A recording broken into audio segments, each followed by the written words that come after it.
Happy Easter, my friend.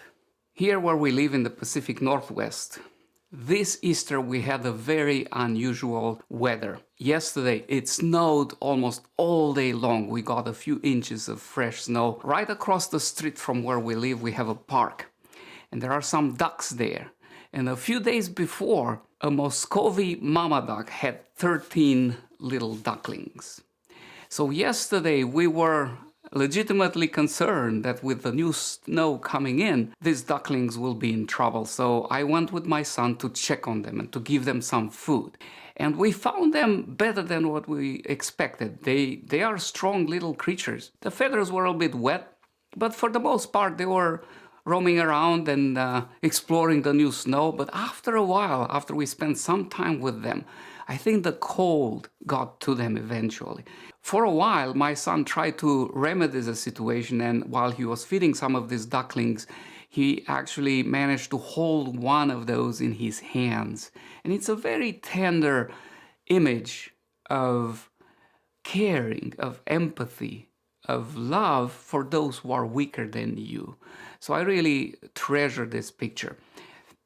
After a while, though, the cold got to all of them. They started to peep out distress noises to the duck mother. They became less active. They started to shiver. You could see their feathers were soaked. So what she did, she found a spot that had less snow. She sat down after she preened her feathers. And one by one, these little ducklings found their way under her wings, where there was protection, there was warmth, there was dryness, and there was love. One or two of them still wandered around for a while, and one almost got lost, but eventually he found his way back after she called out for him. And they were all happy and warm, and I really hope and pray they will make it through this weather. Today is already much better. And as we were contemplating this scene, I couldn't help but remember some of the Bible references to hens, to mother hens, gathering their chickens under their wings. For example, one of the messianic psalms, Psalm 91, and we know it's a messianic psalm among other things because Satan quoted from it when he tempted Jesus in the wilderness after the 40-day fast period that he went through. And he said, "Oh, you go by what's written? Here's what's written about you in Psalm 91. For he, God, will command his angels concerning you to guard you in all your ways. They will lift you up in their hands so that you will not strike your foot against a stone." And so here is Jesus, weak, vulnerable, hungry, needing protection, and Satan brings this verse about God's protection and prompts him to test that. But if we go a few verses earlier, we read that God will cover you, and this is not true just about Jesus, but it's true about us too. He will cover you with his feathers, and under his wings you will find refuge. And this is such an amazing promise for all of us as we go through life. And sometimes we hit rough spots. There are speed bumps. There is rough weather. There is selfishness. There is hatred sometimes. There is war. There is loss. There is crying. There is pain. There is death.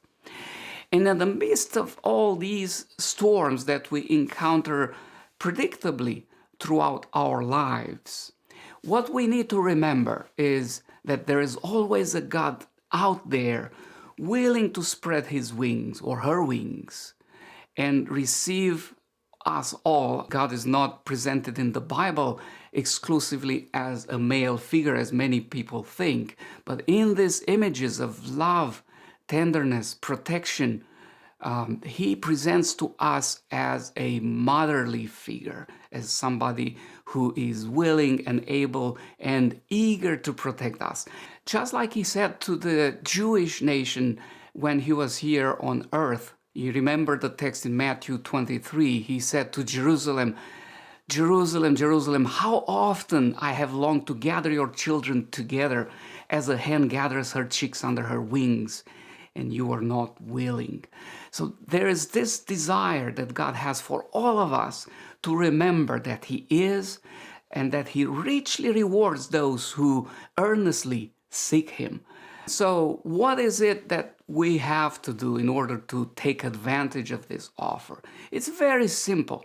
It's like these little ducklings.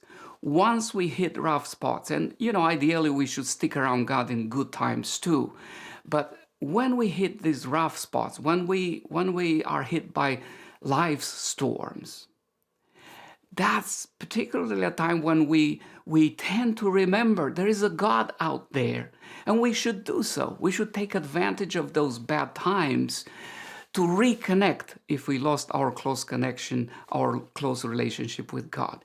And remember that the clearest window that we have into who God is, how involved He is with our affairs, with our fate here on this earth, the clearest window we have for that is the story of Easter, is Christ's passions.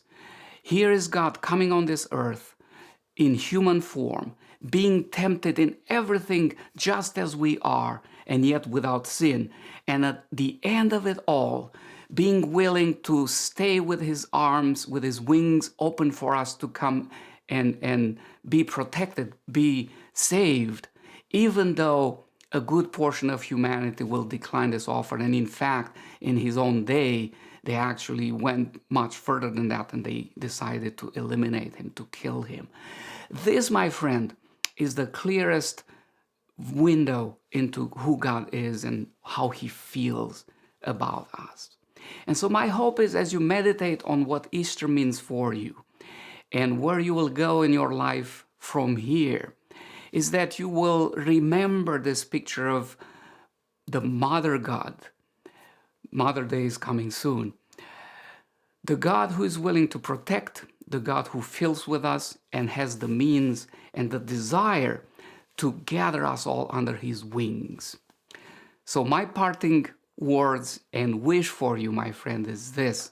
You can find this in chapter 2 of the book of Ruth in the Old Testament. May you be richly rewarded by the Lord, the God of Israel, under whose wings you have come to take refuge. Happy Easter, and remember, God is there for you and He loves you.